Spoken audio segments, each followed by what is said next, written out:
नमस्कार, स्वागत है न्यूज 21 में। मैं हूं आपके साथ हर्षदा जोशी और अब खबरें अन्य राज्यों से। छत्तीसगढ़ के बलरामपुर जिले में एक बड़ा बैंकिंग घोटाला सामने आया है, जहां शंकरगढ़ और कुसमी की सहकारी बैंक शाखाओं में करीब 23 करोड़ रुपए का गबन हुआ है। नाबार्ड की जांच में खुलासा हुआ कि फर्जी किसानों के नाम पर खाते खोलकर केसीसी के तहत राशि ट्रांसफर की गई और फिर गबन कर ली गई। 2022 से 2024 के बीच हुए इस फर्जीवाड़े में नाबार्ड ने 13.14 करोड़ की पुष्टि की है, जबकि आंतरिक जांच में घोटाला 23 करोड़ तक पहुंच गया। इस मामले में शंकरगढ़ शाखा प्रबंधक अशोक कुमार सोनी, कुसमी के मैनेजर जगदीश प्रसाद, सेवानिवृत्त सहायक मुख्य पर्यवेक्षक समल साय और कंप्यूटर ऑपरेटर प्रकाश सिंह को निलंबित कर दिया गया है। सरगुजा कलेक्टर विलास भोसकर ने संबंधित अधिकारियों पर एफआईआर दर्ज कराने के आदेश दिए हैं। अंबिकापुर से आसिफ अली की रिपोर्ट। सरकारी बैंक में एक मामला आया है, एफआईआर का आपने पूरा मामला है। उसमें ये हुआ था कि जब हम लोग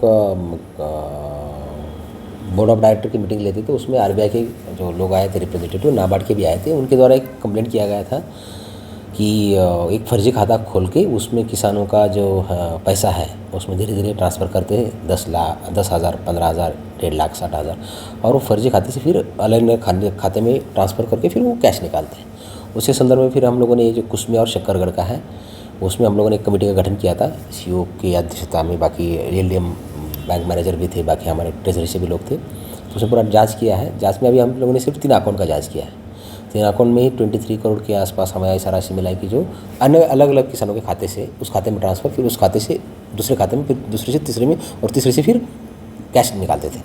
तो इसमें हम लोगों ने रिपोर्ट बनाई है। क्योंकि मामला वो शंकरगढ़ कुसमी ब्रांच का है, तो हमने वहाँ के एसपी साहब को भी लिखा है कि वहाँ उसमें एफआईआर दर्ज करें। पहले भी ऐसे मामले आए थे, 8 करोड़ का था, तो उसमें हम लोगों ने 4 लोगों को बर्खास्त भी किया है।